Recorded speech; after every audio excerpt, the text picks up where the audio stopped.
Yo, and welcome back to the Banter Boys podcast. My name is Sanji. With me is Ras. How you doing, boy? Welcome.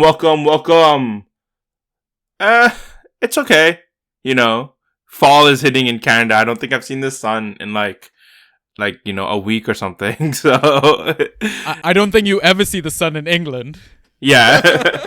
you know what it feels like. Yeah, bro. Like. I thought the sun doesn't exist here. Like, I couldn't find it for like my first few days here. Like, oh guys, I'm in England. Woo! Bow. How's it been? How is it like over there? You're probably just like in a hotel quarantine at the moment, right? Yeah, it's not the most fun. I mean, the room is like super swagged out. I've got like a flat screen TV. I can like watch football games without having to, stream them. But it's not bad. Legal stream. Yeah, but it's not bad. It sucks that like I went from like being confined into like a 2-story house with a garden to like now just a hotel room, so there's not really much I can do. I mean, I am allowed like I think 20 minutes of exercise time, but that's basically walking around in a circle in a courtyard in the cold. Why the fuck would I do that when I can stay in the warmth of my room, right? So do push-ups on like on the floor or something. Yeah, I mean, I've definitely already had like a workout routine for my room. I hope no one who works for this hotel listens to this podcast, because I've been doing pull-ups off their air conditioning vent, which I think has been able to hold my weight so far, so not too bad. No, when you fall, you fall. Exactly, when it breaks, it breaks. I ordered some, like in-house equipment sort of thing, like some resistance bands, like an ab roller. So I'm kind of prepping myself for even when I do move out, like once I move into like my student res and stuff. I won't be like working out in public gyms yet, just because I'm like now getting my vaccination and stuff. So as soon as I get out, I'll get my first shot. And then, I think 6 to 8 weeks, you get the other shot and stuff like that. So I'm still going to try and be... 4 weeks? 4 weeks, really? Yeah. Now there should be enough supply that you could get your second shot in a significant, like, reduced time, right? You get your first shot, you wait 2 weeks for it to kick in, and then 2 weeks after that, you can get, like, your second shot. So, like, it's hopefully within 6 weeks you would be fully vaccinated, and like fully after like 2 weeks and stuff. Shots. Vaccine, shots. Yeah, so I mean, I'm looking forward to it, but also not looking forward to the side effects, because I hear, that first night can be sometimes a little crappy. So let's see. I've got family finally in the same country again. So if push comes to shove, maybe they can kind of help me out with like, I can crash by them. They can look after me sort of thing. But let's see, Yeah. Where are you going to live in London? So I'm living like 5 to 10 minutes walk away from Wembley Football Stadium. I did not plan it like that. Okay, nice. It was purely coincidence, Go watch the FA Cup final. Exactly. Or playoff final, if you can get tickets. Yeah. I'll have to scale a wall if I have to, Yeah. But you were talking about winter is starting in Canada, man. How are you getting ready for that?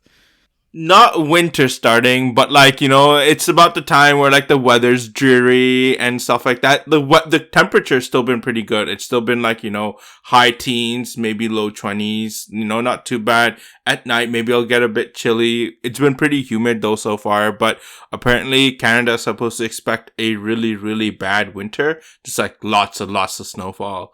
So, and, I'm not looking forward to it at all, and I think, barring the COVID year, the 2 years before that, I was out for like, I was out of the country for 2 weeks. So I missed a lot of that snowfall, but I guess now I'll have to kind of face it again. What are you talking about? That sounds like every Canadian winter ever. Yeah. So I don't know, maybe worse. Do you remember when Kitchener-Waterloo ran out of salt one winter? That sounds about right. Yeah, that sounds about right, All right. I mean, I'm sure the listeners would love to listen to our personal life all podcast, but we're here to talk football. I mean, it feels like forever, the international break. No one really enjoys it. It feels like the season's now starting all over again. But before we get started, Ross, do you want to remind listeners how they can engage with us and listen to our beautiful podcast? So you can message us on Twitter and Instagram at BantaB, on Discord on the DraftBL channel, BantaBoys, #6585, on Reddit, u/Banta_boys. You can listen to us on Anchor through Spotify, Apple Podcasts, Google Podcasts. You can listen to us on SoundCloud, on YouTube, all in the name of Banter Boys. And this time you can message Sanji in like the UK time zone and he'll probably respond. Probably. Depends how nice you are to me. I don't know. We'll see. All right. So, as usual, we're going to have two halves of the podcast. If this is your first time listening to the Banter Boys podcast, welcome. You know, we talk everything fan tracks, sometimes OFPL draft, depending on how shitty of a trade that I get, you know, from either the public or Ryan as well. Oh, by the way, shout out to Ryan. He's currently in Mexico, visiting, I think, his brother and... What is the term for the girl who's married to your brother? Your sister-in-law? Sister-in-law. There you go. I don't know why I had a blank. But yeah. So shout out to you, Ryan. Hope you're staying safe, bro. Okay, so first off the podcast, we're going to do a Game Week 7 data dump. We basically just look at, you know, some key metrics in that game week. We could have done like the first 7 game weeks, but because we didn't really pod at all during the international break, I said, whatever, let's just look at the last game week. Then we'll do like a little bit of recap, see how we actually did during that game week in our leagues. Both Ross's OG League and our public league that we're part of in the draft community on Twitter. And we'll go through some Twitter questions that we got from our lovely Twitter community, right? Fellow fans, fellow listeners, etc. And then we'll take our halftime pint, which will be me drinking a juice box because I haven't had any alcohol since I got into the UK. That's probably been the reason why my trip hasn't gone so well so far. But in the second half, we're going to cover injuries. You know, we've got some updates to go through because of the international break. It hasn't been kind to a lot of managers. And we'll then suggest some hot FA waiver picks for your Game Week 8 for you to smash it and, you know, keep climbing up those standings. Ras, we want to touch anything before we get started? I know you posted a table in our WhatsApp group, that expected points table. Do you want to maybe discuss a few things that kind of jumped out at you in that? So, on the expected table, City is first and Norwich is last. But there's not that big of a gap in terms of that. Everton are third in the sole third in the expected points table. Arsenal are like pretty down there. So are Spurs. Spurs are also pretty down there as well. But on the actual table, we know Chelsea's first and Liverpool have like maintained, you know, their expected and actual is point on. So we're statistically pretty accurate. Brighton, it's a big jump. Their expected and actual, there's a big difference. They're a lot lower in their expected table. And Spurs are a lot higher in the actual table than the expected table. And Chelsea, I guess Chelsea are significantly higher, like, you know, in the actual table versus the expected table. And I guess it's just like, you know, things kind of going their way. I think what it actually shows is obviously like, you know, there's the value for me it shows is like how lucky teams have been and how unlucky teams have been. Yeah. Right. So one of the most significant, like, you know, downward jumps is, let me kind of see this. Is that Crystal Palace? You know, Crystal Palace is pretty high on the expected table, you know, at 1, 2, 3, 4, 5, 6, 7, 8th, or like 11th on the expected table. We know how to count on the Banter like, Boys podcast. Yeah, we do. But they're 20, 18, 19, 17, 16, 15, 14. But like on the actual table, they're about 3, 4 spots down. So that's, you know, sounds about right. You know, they're not getting the results. They've been pretty unlucky, but they're playing pretty decent football. So yeah, and one of the teams that really stood out to me is Brentford. You know, Brentford is actually underperforming based on like the expected and actual points table.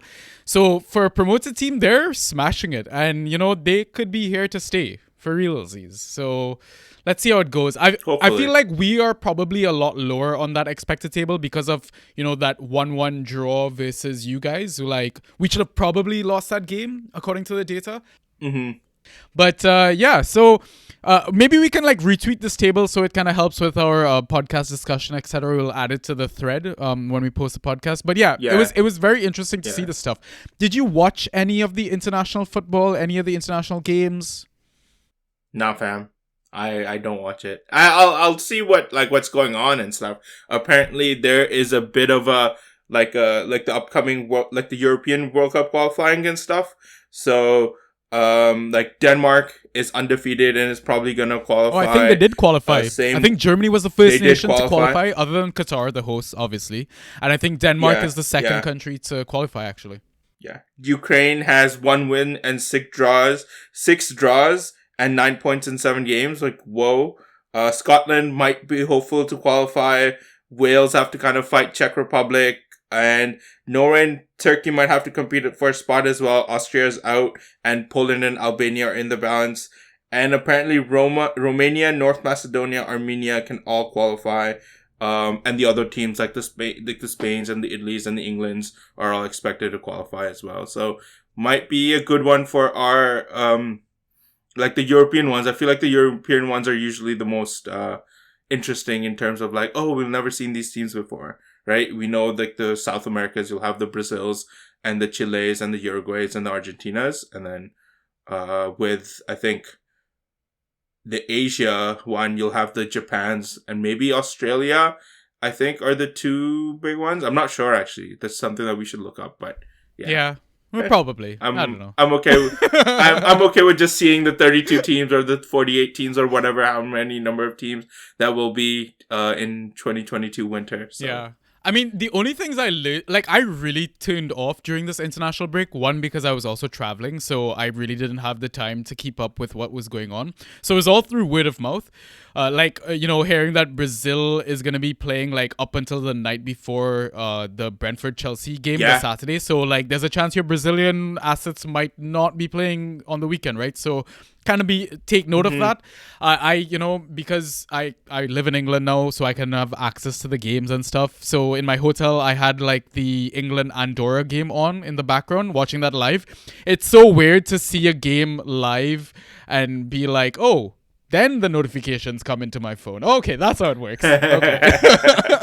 Did you see the fire at the stadium? No, but I heard some drama went down. Do you have something to touch on that? So there's a video, so there's a Sky News reporter and he's kind of talking into a mic and he's kind of talking like, Kieran Trippier might be captain, so that means Harry Kane might not start and Jordan Henderson might not start and stuff like that. And then like he's just in the normal voice, oh, it seems like there's a fire there. And it's totally kind of erupting. And he's just talking like same monotonous tone, no exclamation or anything. Be like, we should probably move for our own safety. But it seems as the officials have kind of are responding to it. Oh, there's a few people up in the balcony there. They should probably be like, a bit worried. But like, same tone and everything until like, be like, the other person, like their, whatever the newsroom kind of be like, hey, yeah, you should probably get out of there, man. Oh, how have they not learned to have like proper cues when serious shit is going down? Like, why do they keep filming? Just cut it. Just cut to the newsroom, man. Yeah. Oh god. But you know what? But apparently this was one of the first games which has been, and like it was full synthetic pitch, so it was full turf. They weren't playing on like that's what grass, it was apparently. because it was looking like they were playing on Laurier Field, man. Oh, for those who don't know, Laurier is in Kitchener-Waterloo, Laurier University. Shout out to any Laurier, grads, undergrads, whatever, if you listen to the podcast. But yeah, I hate shout out to Laurier. but I hate playing on those surfaces because the ball is always extra bouncy. You end up with all that black bouncy stuff in your shoes at the end of the sweat and like the clay. Yeah. So it's very much like your touch has to be perfect, your pass has to be perfect, that sort of thing. It's a very funny surface to play on. Speaking from experience, as amateur ballers. Yeah, exactly. Okay, I think let's get started with our segments. Ay, ay, ay, ay, ay. Fantasy with the Banta Boys. Okay, so looking at the data dump. So again, we're reviewing Game Week 7, and we're going to try to get through this as quick as possible because Russ has to run off somewhere to go teach the future of Canadian generations. So looking at key passes in Game Week 7, the highest number was 4, and there was a 5-way tie between Antonio, Brownhill, Cucurella, Rodrigo, and Richie. And then the next tier that we looked at was 3 key passes. And those were completed by Chilwell, Cresswell, Jesus, Pascal Gross, Jimenez, Cleek, Lucas Moura, Douglas Luiz, Charlie Taylor, Trossard, and Zaha. Then we look at shots and how many of those were on target. So the highest number being 6 shots attempted, and that was by Harry Kane, 4 of them being on target. Trossard had 1 of them on target, and Timo Werner had 4 of them on target, right? I mean, he played Southampton, got his goal, probably could have had a brace as well. Then we look at 5 shots attempted. That was by Ben Rama. He had 2 of them on target. Dallas had 1 of them on target. KDB had 1 of them on target, and I guess that was the goal that he scored versus you guys. Rafinha had 0 on target. But again, Rafinha is shooting a lot, right? That's something we were talking about in previous episodes, etc. And Son had 1 of them on target. Final number for shots attempted is 4. Chilwell had 3 of them on target. Gallagher had 1 of them on target. Mope had 0 of 4 on target. Mbuemo with 1 on target. Schlupp with 1 on target. And Townsend with 1 on target. Do you think for Chilwell, for the chances he got, Alonso would have, because he still got a goal, but Alonso would have gone, if Alonso was in that spot, Alonso would have gone maybe a couple more or at least 1 more goal? Hard to say, right? Like, it's always weird answering a question like that because I want to say, yeah, because, Alonso's on form, that sort of thing. But if I'm not mistaken, I think the last couple of times Chilwell played Southampton, he actually scored versus them, right? And now he got the international call up. The game I watched, right, versus Andorra, he scored the opening goal for England as well. And arguably could have had a second goal, the one that Bukayo Saka scored, because he was basically in the box for a tap-in. So I feel like Chilwell is starting to get that confidence again, starting to play better, and I would not be surprised. Yeah, for sure, right? Players struggling with mental health, anybody struggling with mental health, you want them to come out of that, right? And come out of it stronger. So it wouldn't surprise me if Chilwell gets his spot back. Yeah. So the last category I'm going to look at is accurate crosses into the box. And we're just going to look at one number because there was a bunch of ones. So we're just going to look at how many players got 2 accurate crosses into the box. That's Michail Antonio, Brownhill, Cresswell, Foden, Goodmanson, Matty Target, Charlie Taylor, Townsend, and AWB. Out of the 3 categories that I mentioned just now, does any of this kind of jump out at you? Like you're surprised about any of these players putting up these numbers? Brownhill, because Brownhill usually plays a bit more central, right? But I think Brownhill is on corners or it takes the odd set piece. Yeah, but remember that Burnley played Norwich in that game week as well. Okay, yeah, right? So then I feel like anyone that plays Norwich, their stats probably, get buffed up a little bit sort of thing. I think the one thing that stood out to me was Chilwell, right? Basically having 3 key passes and having the shots on target. So again, it just kind of indicates that, he didn't have a shitty game. He had a good game. He got a goal. So yeah, Alonso owners, be a little cautious right now. I'd be a little worried. That's all I'm saying. So quick shout out to Matt from Kent. He reached out to me on our Discord. He loves the pod, listens to us, whatnot. And he kind of asked if it's possible we can, shout out some random other categories with, special outliers. So I just looked at the highest numbers for those random categories if something really, really stood out to me, right? So I want to say Wilf Zaha had 9 dispossessions. Grant Hanley, a Norwich defender, had 5 interceptions and 15 clearances. Right? Even though they played against Burnley. So I don't know if that speaks volume of Burnley's potential to attack, or is Norwich actually truly terrible? Because having to defend that much versus a Burnley team that doesn't really attack that much is just and then I looked at successful dribbles, no surprise, Alan St. Maximin, he had 8 of them. And then the players that topped the aerials were Ogbonna and Pinnock with 9 aerials each. Yo, Pinnock has turned into a real asset this season, man. Yeah, man. There was a bit of an injury scare after the Liverpool game. And I'm wondering if he does one of his long throw-ins and someone scores off it, does he get an assist? Yeah, I think so. Yeah, okay. With Zaha though, so there's a concept, there's a way of metric in basketball on the number of turnovers a player has, right? And they see usually the people that are higher on the list are your Russ Westbrooks or your starting guards. And the idea is that the more ball you have, the more dispossessions or the more times you will lose it.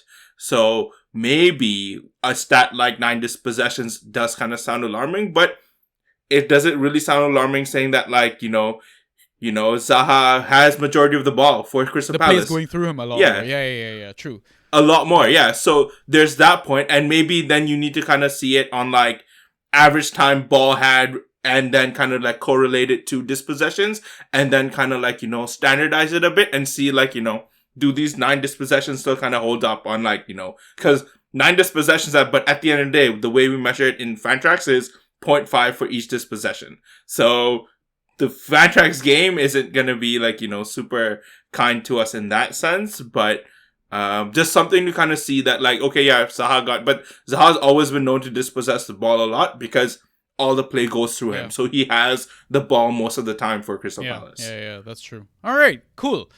Now let's do a Game Week 7 recap. Ross, what's the update on your OG League or your Banter Boys League? Anything, like, did you get a win, a loss? Like, is there any issues you have, concerns with your squad that you want to maybe discuss quickly? So, in the Banter Boys League, I had originally kind of lost. I was, like, lost by 2.5 points. Sucks that, like, I didn't start Ronaldo. And if I had started Ronaldo, even though he came off the bench, he would have won it for me because on the last day, I had like 2 less players playing. So like, all that happened. And then like, because of how many times Fantrax kind of switches up like the scores and like, final tallies and stuff, I ended up having a draw 100-100 with Andreas, and I drew with him with 2 less players. So I said GG Andreas, and then I saw and I was like, bro, like I just lost by 2 points against you with 2 less players, so no GG anymore. So, Andreas was also pretty surprised. It was his first ever draw. I think it's my first ever draw too, because they're so, like, rare. hard to come by. So but there's always one. There's always one in one league. Yeah. In my OG league, I'm still undefeated, but I'm going up against Daniel, who is also the other undefeated. So, Oh, yeah. Yeah, no, battle for top spot at the moment. So let's see. He has clearly the best team because he's the highest on points for. But like, if there was a metric of highest defense, I think I win that because I have the lowest points against. So, I have a really good defense. He has a really good offense. So let's see what happens. All right. Well, you know what wins a league, right? So any issues with either one of those squads though? Do you have any doubts about some of your assets that you're like, should I drop him? Should I keep him? That sort of thing? With my Banter Boys League, it's a big injury thing right now. So I have Hakim Ziyech and Christian Pulisic. Pulisic, who like might or might not be coming back. Hakim Ziyech doesn't really start regularly in the Premier League. So like, I have a lot of players who are like injured. Thiago might be injured and stuff like that. So for me, it's like long term. Okay, I should keep these assets because, they're going to start. They might, if they hit a couple of games in form, they might get like, they might get a few run games, and it'll be good to kind of have them. In my OG league, the only thing that I'm kind of worried about is Sterling, because rumors are kind of popping up on like, he might be sold, he might not be at, he might not be at City come January. I'm hoping with Newcastle getting like, the influx of money, that he just stays local and just like, ships a few hundred kilometers, to Newcastle, but not like go to like Juventus or whatever, because that's where a lot of the rumors are popping up from. So that's what I'm kind of hoping. But apparently his time, rumors obviously, and don't know how like strong the rumors are, but like apparently his time at City might be done in January. Yeah, I mean, we probably should have started the banter section with the Newcastle takeover. Whoa. Yeah, whoa. The richest by like all of them combined. Yeah. All the Premier League clubs combined, still richest by a significant amount. It's like the Captain Planet of EPL clubs. Exactly. The net worth of the fund that's bought Newcastle is about 435 billion. Jesus. And the next highest owner is like the Sheikh Mansour for Man City, who's about like 90 or like 60 or something. So like a big gap.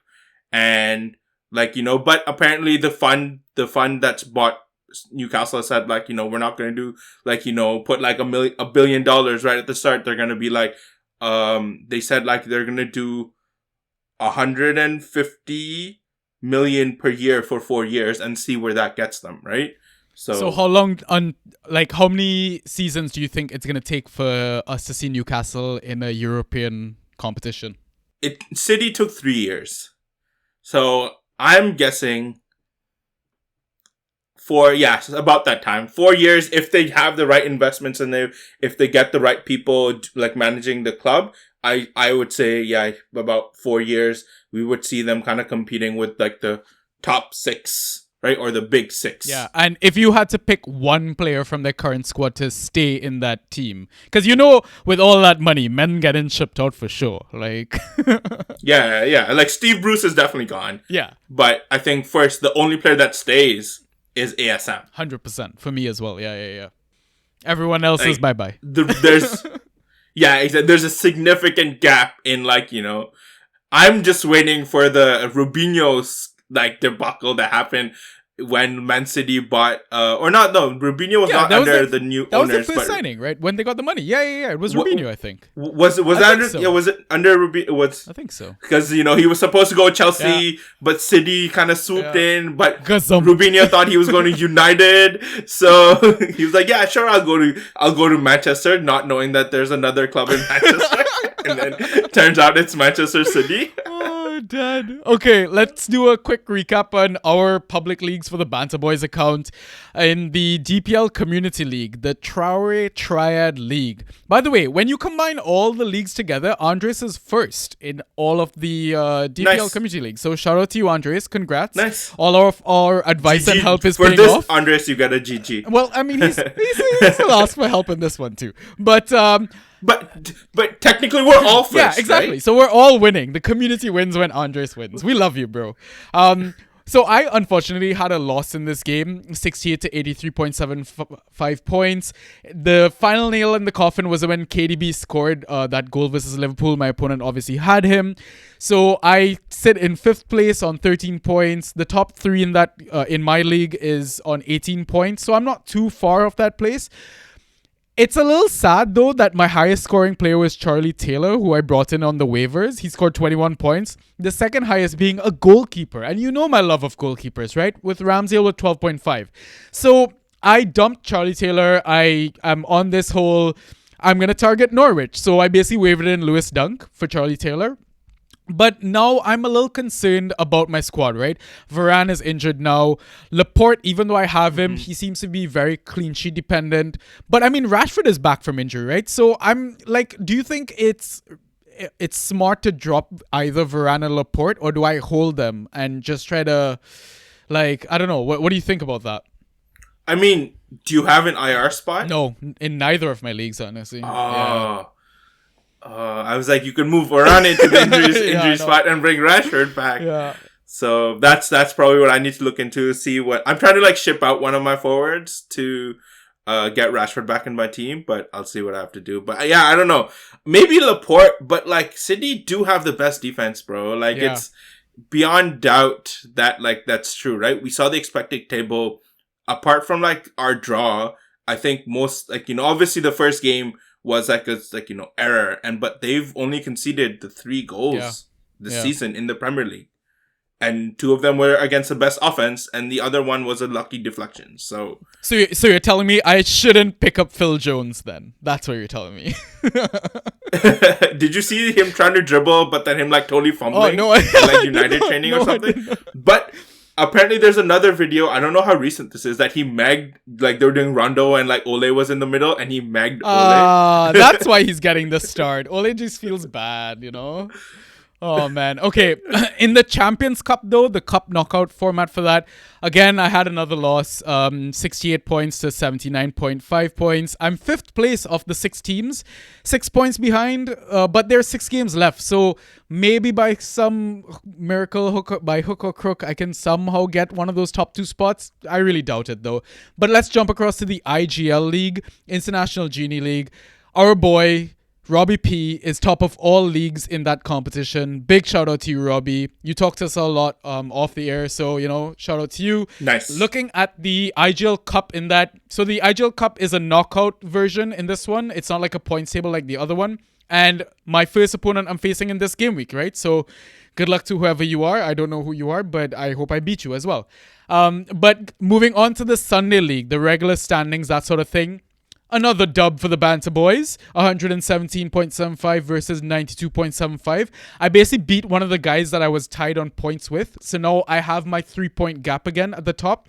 18 points, first place. And my points for, get this, 130 points ahead. Damn, man. Damn. Just killing it. Yeah. So I feel like even if I can afford to lose a game, basically, right? So let's hope I don't though, because I'm playing, I think, one of the other teams that is only 3 points behind me. So now I'm just trying to extend my lead a bit further on into the season, right? And in that league, I wavered in Andreas Christensen for Moutinho.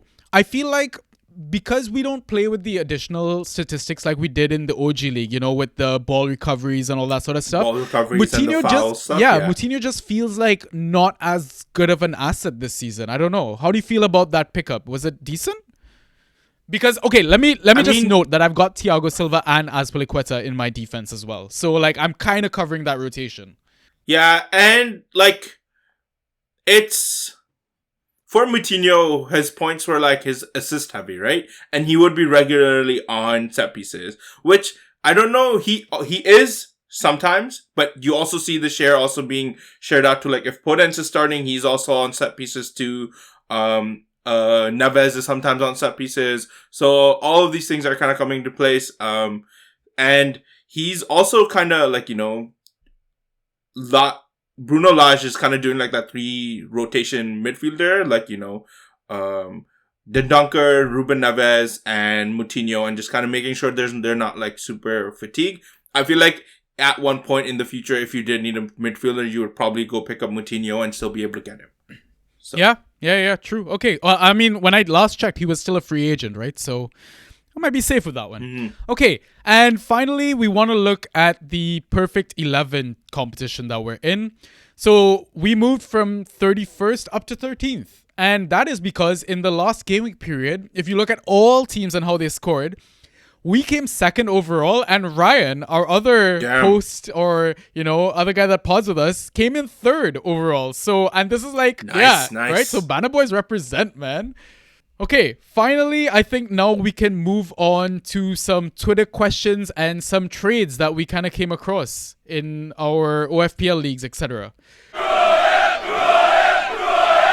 All right, Ross, before we get to the Twitter questions, I just want to, you know, get your opinion on these trades. And remember, listeners, for this one, we're just going to talk OFPL scoring. That's because we take questions from some of our listeners for that. So we got a trade. The other manager was offering Greenwood and Bamford, and they wanted McNeil and Lukaku from us. How do you feel about that? I mean, Greenwood's kind of possibly lost his spot now, right? With Rashford coming back, and then, you know, him taking up at that left wing, and then Sancho possibly going back right wing. I don't know. Like, you know, it's a good problem for United to have with Rashford coming back. So, hey, but I know Greenwood might be kind of like, you know, you don't want to drop him from the squad, but at the same time, one of your best players is coming back. So, yeah. Like, you know, does he continue starting? All right. What about the next trade? Tierney and Greenwood for T-Bebe and McNeil. I mean, you're never giving away TAA, right?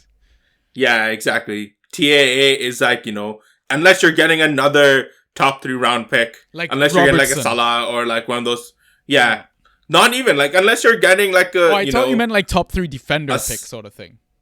Oh, no. Unless I think TA is significantly higher than the rest of his defensive cohort when it comes to like points for. Yeah. Right? Yeah. So even when he conceded like the 3 goals against Brentford, he still had like 6 points. Yeah. So. Okay, what about this next one? Bowen and Wilson for McNeil and Jimenez. I feel like that's a lot closer, right? And again, this is OFPL Yes, that's scoring. A lot closer, yeah. Yeah, that's a lot closer. Wilson's just coming back from injury, right? I'm assuming this is Callum Wilson, right? Yeah. Are there any other Wilsons? I don't think so. I don't think so. Not this season. But Jimenez seems to be getting up in form too. So Yeah. Like, I feel like Bowen and Wilson is a good trade for McNeil and him, and it's because this is OFPL, but McNeil doesn't really put up regularly assists and goals like Bowen and Wilson might. So. Yeah. Okay, interesting. And last one is Gallagher for James Ward-Prowse. No, James Ward-Prowse is a second round pick, man. So I don't know why you would trade it. Like Gallagher's good and he's been playing really well, but I wouldn't trade, even if he is banned for 2 games or whatever. Yeah, so. And the thing is, I feel like now with Milivojevic back, he's taking some of the set pieces for Crystal Palace, and now JWP without Ings there is basically nailed for penalties, and all his free kicks are like penalties anyways, right? Okay, so now, let's move on to the Twitter questions, Ross. Okay, so the first question we have is Shirag _Verma is asking, there's 4 questions. Yeah, should we be worried about Lukaku's lack of ghosties? No, because I think his lack of ghosties were down to maybe also our attack wasn't kind of figured out completely as well. But even if, I don't think he's going to have a lot of games with not scoring, right? When we go back to our prediction pod, I feel like one of us would have predicted Lukaku to get the golden boot. So I wouldn't worry too much about that, really. I mean, he's not no Ivan Toney, right? Ivan Toney is like a gem in terms of the ghosties, it seems. But I don't know. Like, how often are you really going to want to bench Lukaku or trade away Lukaku? Yeah, you don't. But playing with Lukaku when he was at United and when he was at Everton, this was always a concern. It was really easy for teams to isolate him. And when that happens, his ability to be influential in terms of attacking returns is significantly cut down, where his role then becomes to kind of hold up the ball and letting the Mounts and the Havertzes, or at that time, the Ibrahimoviches and the Rashfords kind of let through, right? So I think his role might change compared to kind of I think, again, if he goes up against a team like City and Liverpool, it's very easy for them to kind of isolate them. And we saw that against City and Liverpool, where his points weren't really there.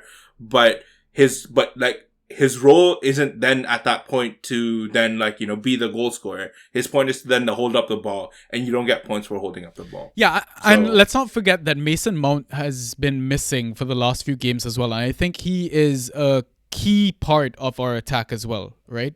I mean, if you remember the game versus Arsenal, like Mason Mount had 2 really big chances for Lukaku in that game as well, right? And he kind of helps unlock Lukaku's potential. I mean, we've even heard Conte come out and say how I don't think Chelsea and Tuchel has properly figured out how to get the best out of Lukaku. So I feel like it can only get better from here. And don't forget, we had one of the toughest runs to start the season as well, right? And it's supposed to get easier from now. Mm-hmm. So I'd say just, stick to your guns and just keep starting him. Yeah. So next question, Cho, a good pickup for next game week. That's random. I don't know why you would want to. Because who is he? Because I believe Reece James is back in training as well. So I'm assuming he's going to be playing the games and stuff. So yeah, I don't know. It might just be wait on the lineups. If they come through, then pick him up sort of thing. But I wouldn't be in a rush too much. Unless, you had that extra spot to kind of fuck with. So yeah. Will Zinchenko start? Ooh. I don't know. Will he? I mean, he's not been fit. He hasn't been playing. I know he's supposed to be due back after the international break. I wouldn't be in a rush personally to go pick him up, to be honest. What about you, Russ? No, I think why would you fix a defense that's already been getting points for you? So yeah, agreed. Trincao / Podence, who keeps the spot? I think Trincao. Yeah, I think so. But at the same time, we saw Podence come back and immediately kind of get that starting spot. But I think there will be depending on who's fitter, it'll be a week in, week out. So if you have one, maybe one of those things where you also have the other one also in your lineup, just so you can have, replace them as the games kind of come up. It's called a handcuff, babe. Yeah. But the only thing is Trincao's a forward and Podence is a mid, right? Oh, yeah. That's probably true as well. Yeah. So So that makes it a bit more difficult or complicated. I mean, like, so far based on Fantrax points wise, like Trincao has definitely smashed it, and I mean eye test wise as well. He kind of does look better. Let's not forget Potence has been coming off from a long layoff as well. So yeah, I think honestly those guys are probably fighting for a spot right now, because I think right now if you had to pick like a front three, it's Raul Jimenez, Huang, and whoever else is good enough. Because look, Adama even got benched, man. Yeah. Right? Yeah. And that leads us to our next question. Thank you, by the way, Chirag, for asking this question. So Thank you. at Brisbane Brando asked us, Traore, question mark. That's it. That's the question. Yeah, boy. If you invested in baby oil, I'd be worried about your money right now. Yeah, I think it's as great of his Fantrax returns. When you see him play, you're like, be more threatening, score more goals, get more assists, right? His points are great, and those are all on paper, but at the end of the time, your goal is to get goals and get assists. And if that isn't happening, then you need to figure out at what is your best lineup where you are getting goals and getting assists. And when Jimenez kind of started, or Jimenez's last 2 games have been pretty good. He got the goal, and the game after that he got 2 assists. And I think for both of them, Adama didn't start. So hint, So what are you doing if you own him, Ross? Would you be trying to trade him as high as possible now before it gets worse with more benchings? I honestly don't know. I'm glad I'm not in this. I had him last year, and I was really frustrated, but I kept with him until he got to this starting 11, and then kind of kept a spot with injuries. But I honestly don't know, because I don't know who he will definitely go for the cheap now. Unless you're able to kind of bamboozle someone. But he will definitely go for the cheap now, because people have already probably realized that he's probably lost his spot. And would probably needs to do show that his he is able to kind of put the goals in, and put the even put the goals in or get the goals and assists, right? So until he doesn't start showing that, I don't think he's gonna be regularly starting. Yeah, hold on. There's someone at my door. Just give me a second. Yeah, sorry. That was dinner being dropped off at my front door. Oh, Yeah. nice. I'm basically like room a service. in a sense they just ring the bell and I go collect it. I'm basically like a fancy ass dog right now. Yeah. But honestly, I think I'd be trying to trade Traore out maybe and get something really, really good, like one of those midfielders that are really hard to acquire this season. That's one is on set pieces that he hasn't really smashed out of the park. Maybe like a JWP for an Adama Traore. I don't know. I still don't know. I don't know if anyone gives up JWP. If you have JWP, if someone offers Adama Traore for JWP, do you take that trade? Ooh, probably not, huh? Exactly. There you go. So I think you then need to kind of peg it down even lower in terms. Okay, of what about a Phil Foden? Consistent midfielder, like a guy who's on that pepper. Nah, even then, no.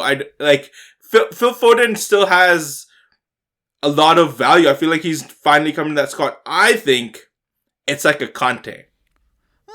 Well, it depends if you play with those extra categories, though, right? Yeah. So when he's fit, and that means he's starting, and he'll get you 7-8 points, but he's that first name on that team sheet, and that's a midfielder that you might need to kind of go for. Is that get minutes, or you know what, trying to see if you can do other moves and just have Traore as a luxury player for when he starts, you put him into your lineup. Yeah. Maybe just hold and hope that you have other people to play. Okay, cool. Thanks, Brandon, for your question. Yeah, thanks, Brandon. All right, so next question we have from Ryan Atcham at Chingbling88. Doubling up on Ronaldo and Lukaku, pros and cons. If you were to drop one, which and when? So I think his question comes from OFPL, regular FPL season sort of thing. That is a bit interesting to answer because of the amount of money that you have. So I don't know, you don't play the regular game, right, Russ? No, not anymore. So Lukaku's price is around 11.5, Ronaldo's 12.5, right? Obviously, they kind of fluctuate depending on how the market is, etc.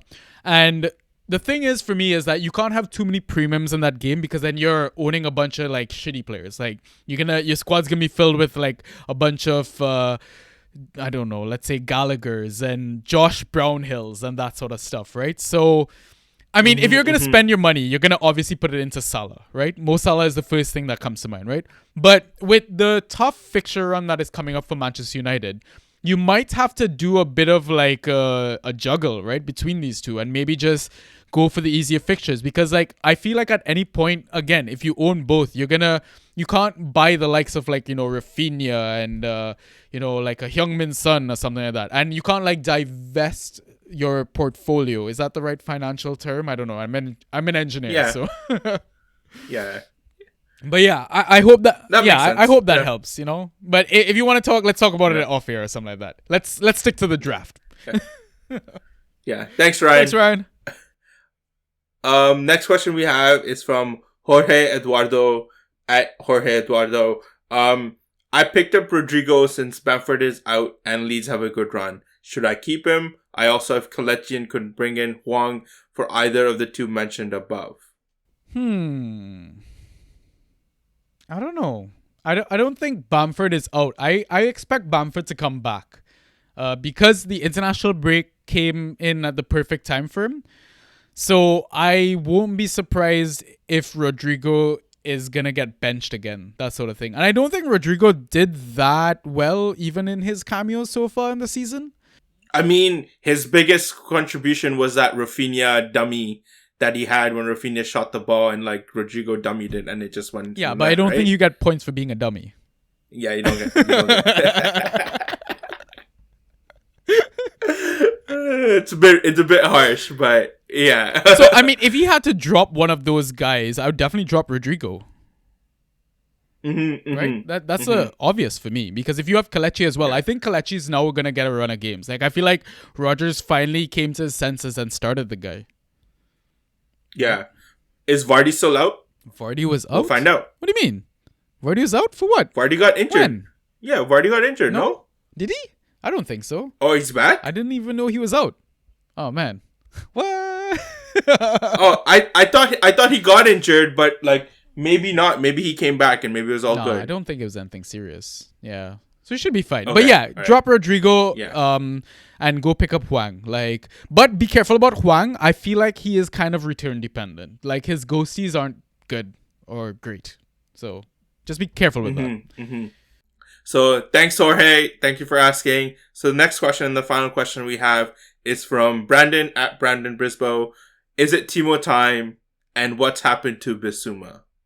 So on the second part, I know UK has very significant kind of like policies and like laws around like, conjecture and stuff like that. And I don't want to especially Sanji, since you're also in the UK. So I don't want to say anything and then it becoming kind of like, public knowledge and it being used as evidence.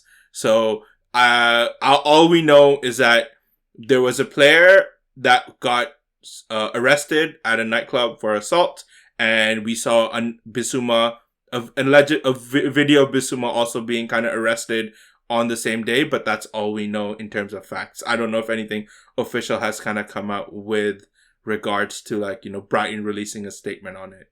But yeah, with Timo, Sanji, I feel like you're the best person to kind of ask this question. Yeah, man. What is up with Bissouma? At least Mendy has company now. Oh, that was a terrible joke, wasn't it? Yeah. Okay, Timo time. I don't know. It's an interesting one because I feel like a few episodes ago we got a question from a girl. I think it was Amanda or something like that. She asked us, whether it's a good time to pick up Timo. He's free in my league, or should she drop him because he wasn't getting game and all that.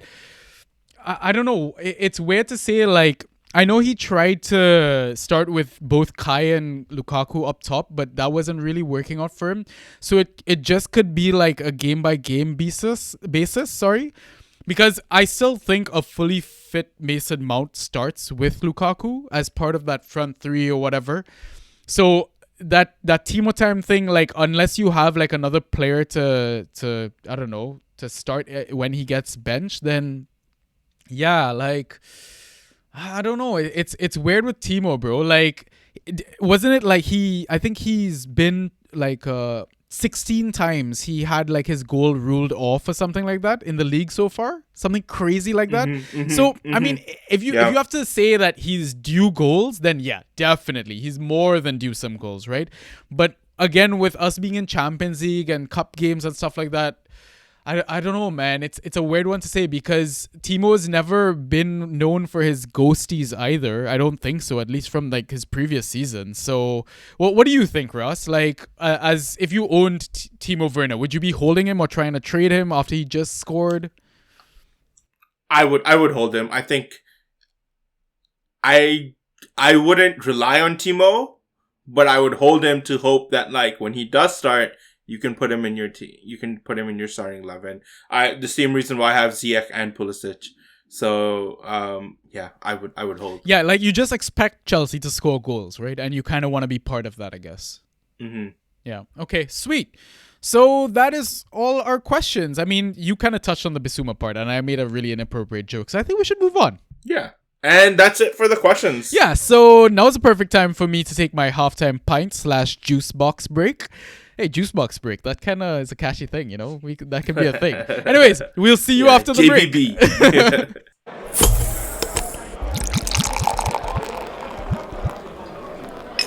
And we are back. Okay, so now we're going to run through a bit of an injury update. And again, we take this information from premierinjuries.com. I hope that URL is right. If not, just Google it. Premier Injuries, you know. Ben Dinnery runs the website, the injury guru himself. And we also scrape some of the information from the Fantrax website as well, because they give timely updates. Okay, so at Arsenal, Xhaka, don't worry about him. He's out for 3 months. Don't consider him as an asset. Though, that means Sambi might get time. So, you know, look out for him in our next segment. At Aston Villa, Leon Bailey. So the last update was September 29th. He's recovering well, but I think they're going to kind of ease him into it because he seems to be picking up these reoccurring injuries and niggles. So I would still keep an eye on for him after the international break. He looks like a really exciting asset that could, you know, have really explosive games. And he's Jamaican. Who doesn't want to roster a Jamaican? Ross, you want to drop your Yaman? No. Bow, bow, bow, bow, bow. My Jamaican air horn, not the Yaman. Like, I'm not gonna do accents on this, bro. At Brentford, Ayer, hamstring strain he had before the international break, but he should be back. Same thing with Janelt. He was like a last minute pullout for that last fixture with a thigh injury. There's no return date noted, but I feel like he should be back. But if he is not, you know, Matthias Jensen, that's your chance to come do some things, man. At Brighton, Webster, September 17th, the last update was he should be back after the international break. With Bissouma, yeah, just, you know, kind of, if you own him, I would say it's safe to drop him. I would kind of not be banking on him returning anytime soon because we haven't really even gotten an update from that situation as well, which is even more worrying. Possible, yeah, possible situation, exactly. Right? So Danny Welbeck, last update was he's seeing a specialist. That guy Welbs just can't catch a break with his injuries, man. So no possible return date chalked down at the moment. I think you can afford to drop him. At Burnley, Cornet, I didn't back this up, like I didn't check it, but I think they had expected him to travel on international duty. So he should be back after the international break. If he is, go pick that guy up. He looks like a very exciting prospect, like the same along the likes of like Leon Bailey. Ben Mee, I believe he had missed that game. They had a different centre-back with Tarkowski for that game. Apparently, there was a bit of an ankle twist that he had a little bit before that, but he should be fine and back after the international break as well. Now, moving on to Chelsea. Thiago Silva. So, he's a doubt for the Brentford game because Brazil are playing like up until the day before that fixture and he's flying back into the country the day of that Brentford game. So he's definitely not going to play. Rudiger, I think, pulled out of the last Germany game as well. He had some lower back pain, but I feel like that's just international nonsense, like heebie-jeebies or whatever. And I feel like he should be okay for the Brentford game. Same thing with Lukaku. They talked about muscle overload for him. He didn't play the last game for Belgium. I expect that he will be back. Pulisic now. The Villa game was apparently too soon for him. So there might be a bit of positive news on that, Ross. So, you know, feel confident that you're still holding on to Pulisic because we've kind of struggled on the attacking end of our team. So maybe he's one of the players that kind of jumps in and fills that role for us. Reece James pictured in training again. So, good signs. Hold on to your Reece James asset. Don't trade him out. And N'Golo Kante, I don't think I saw an update, but Ross, you said he returned to full training, I believe? Okay. Yeah, that's what the fan track says, that he's been returned to full training. Perfect. So he has recovered from COVID. Everyone loves to hear that. Crystal Palace, there's no real update over there. At Everton, the likes of DCL, Richarlison, Coleman, they were all expected on the other side of the international break because they were all dealing with their own individual injuries. So let's see how that goes. Luka Dean should be back at Everton as well. So managers, keep the faith for sure. Even though he's not really been performing as one of those top defending assets this season, real drop off in his value. What would you do as an owner before we continue? Hope. Yeah, and by back at Everton, I guess we mean that he's back at Everton being assessed there, not with the French team anymore, and I guess all the players are kind of coming back. So I don't know. Yeah, hope. You are still a Rafa Benitez defender. So yeah. True. All right, moving on to Leeds. So the last update on Bamford around September 30th was that he was saying he would be ready to run in 10 days. So, I mean, if you do the math correctly, he should be back training with the team now. Again, we're recording on a Wednesday evening, BST time. So there's probably going to be more updates when the managers do their press conferences and stuff. So keep an eye out for that.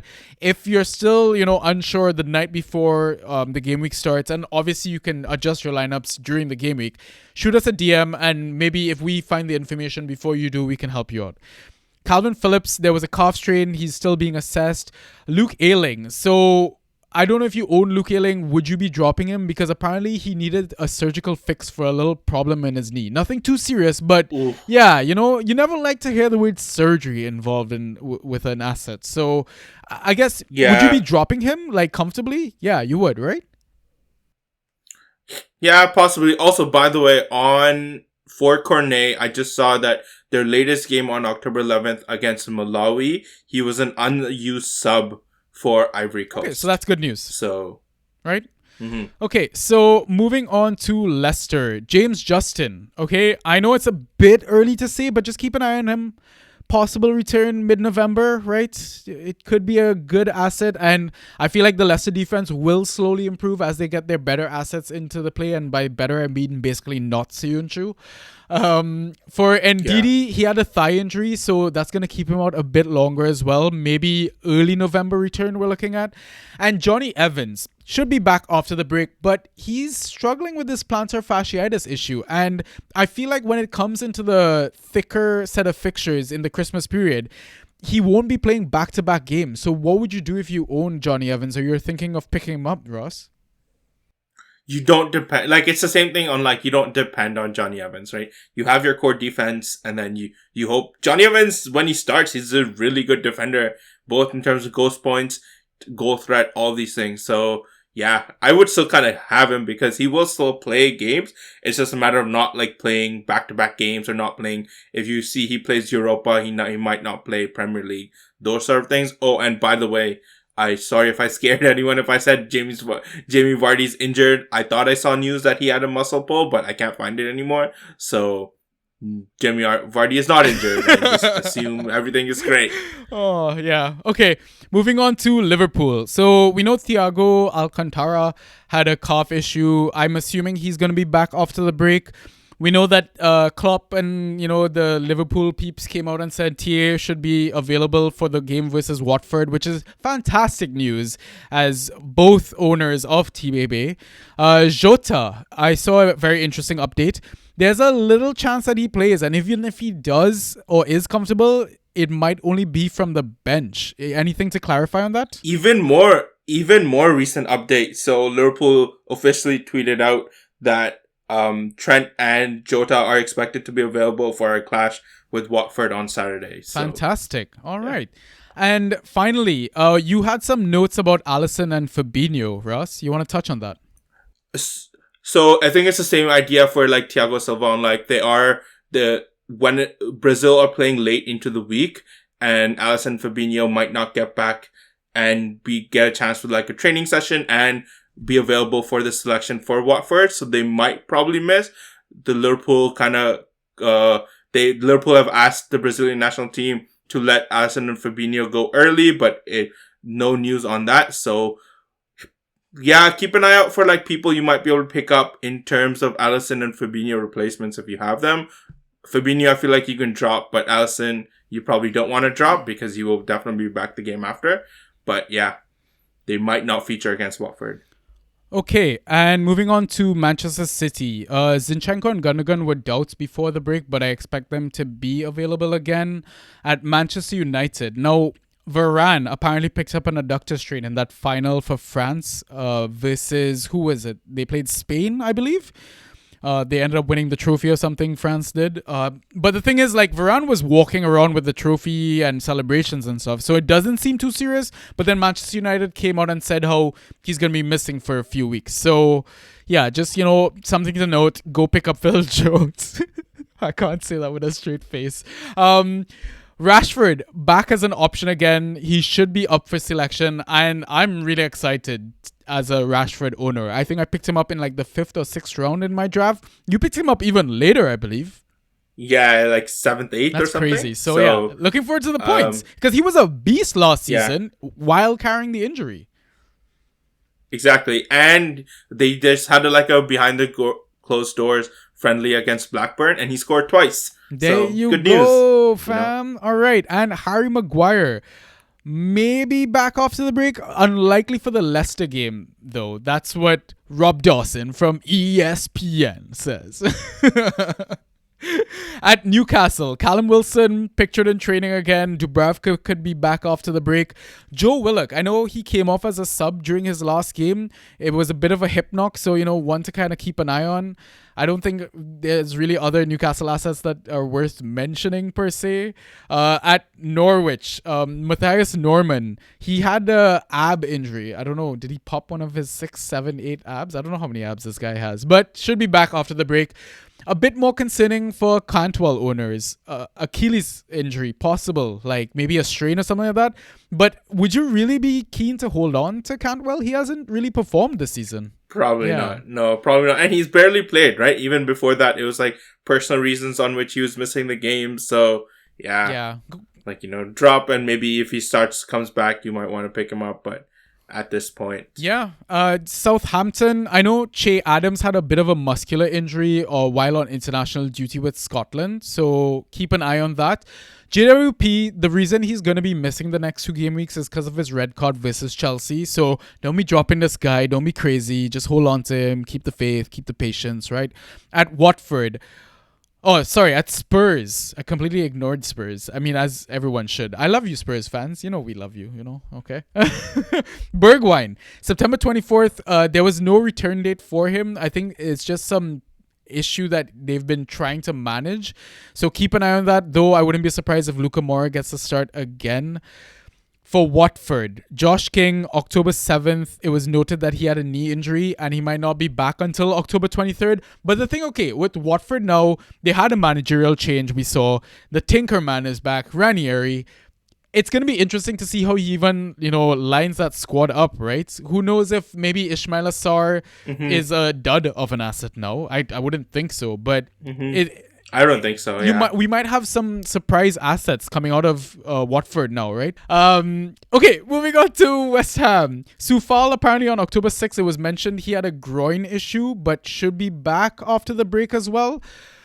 Then finally moving on to Wolves. There's no return date for Neves, I saw. But Ross, you might have something to touch on this. So 4 or 5 days ago, there was news that he missed a session with Portugal, and that's where it was said that he might be out, but against the game against Luxembourg, he was on the bench. He did come on and had an assist for Portugal, so it seems that whatever injury concern there might have been is now gone, as he has already featured since that news has come. So. Okay, and Trincao had gotten COVID-19 and there was no return date for him. So let's hope he has a quick recovery. Again, middle of the week, we're going to get better updates towards the end with the press conference and stuff. So just keep an eye on that. Okay, now I think we can move on to our last segment, which is the FA/waiver picks for your game week 8. All right, Ross. So I'm going to do the home picks. You can do the away picks, right? Starting us off with Watford versus Liverpool. I'm going to recommend Josh King, 39% owned. I know he's coming back from an injury, but while he was starting to play and he started to settle in, the guy is really, really good for ghost points. And if Ranieri can figure out a system for these guys and include Josh King, he might be a bit of a gem moving forward. For Liverpool, Kelleher, Kelleher, if Alisson is missing for this game, he's our number 2. He's our goalkeeper, especially if you own Alisson. So you probably want to get that replacement quick. And he's 1.6% owned, so you probably still have a chance. Only the diehard Ryans and Rosses know that Kelleher is probably going to be the backup goalie for this, or will be the starting goalie for this upcoming game. And then Hendo, who's 48% owned, he'll be coming back, and he won't start against. I don't think he started against Andorra, so he might have a better fitness, and he's only 48% owned. All right, moving on to the next game, Aston Villa versus Wolves. So a couple of assets I'm going to suggest is Konsa, 42%, and Courtney with a K House, 12% owned. So I think the latter is a bit of a watch and see because it depends on whether or not they stick with this back 3 formation.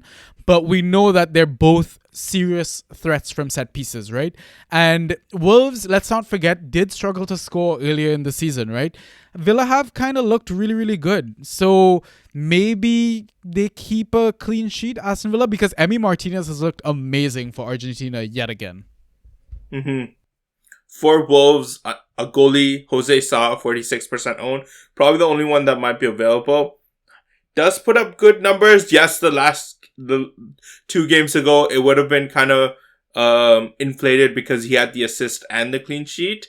But again, still a possible, if you're looking for a goalkeeper, still a good opportunity to kind of go for Jose Sa. I love that. What was it? He got 30-something points one day and negative points the other day. He's so inconsistent, man. Yeah. Anyways, Leicester versus Manchester United is our next game. Johnny Evans, 11% owned. We talked to him about him a bit earlier. Like Ross suggested, make sure that he's not one of your main defenders on your roster. Just have him as a backup because when he does play, he gets points. What about at United? Lindelof, with Varane possibly out and Maguire possibly out, you're probably thinking who would start. Lindelof would be probably one of the first names on that sheet in terms of central back. So I don't know if I want to tell you to go pick up Bailly or Phil Jones. So let's stick with just Lindelof and end it there. I'd go pick up Phil Jones. You heard this from me. Go do it now. All right. Manchester City versus Burnley is our next game. Manchester City, you're not going to get any players. Everyone is owned at Manchester City. What about at Burnley? I don't know if I want to suggest a Burnley defender because they always get wrecked against Man City. So if you are looking for a midfielder, I think Josh Brownhill is slowly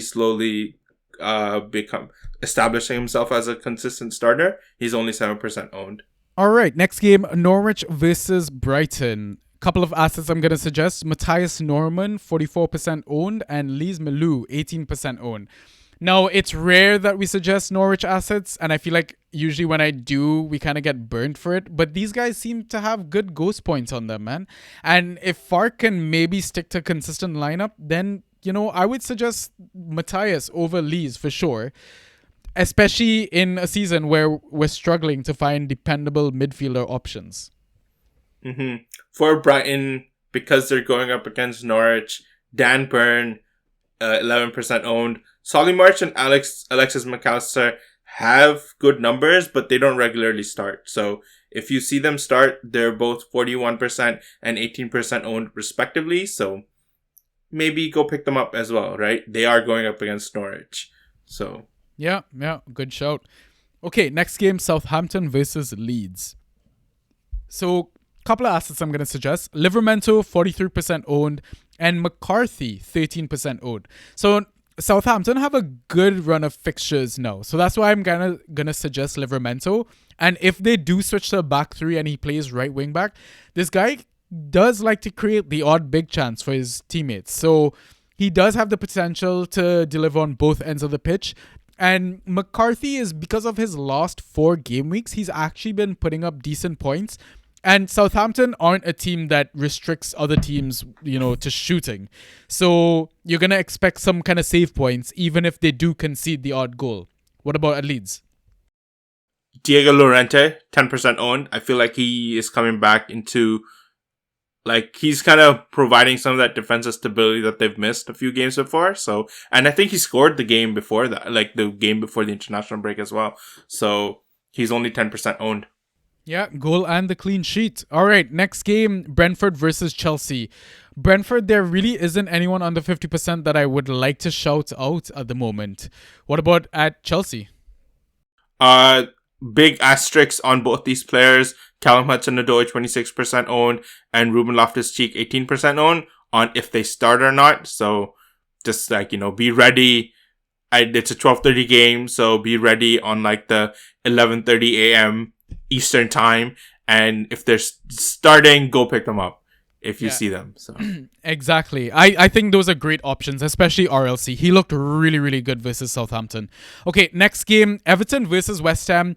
We don't really have assets under 50% from both of these teams. All the good assets seem to be owned in all the leagues. So good jobs on all you managers out there, Yeah. The next game, Newcastle versus Spurs. Players I'm going to suggest, Matt Ritchie. He fell underneath 50%. Why, people? The guy, his team sucks, but he seems to be scoring mad points. So, why are you dropping him? Go pick him up. 49% owned. Almiron and Joelinton is the other 2 assets I want to suggest. 31% owned, 24% owned, respectively.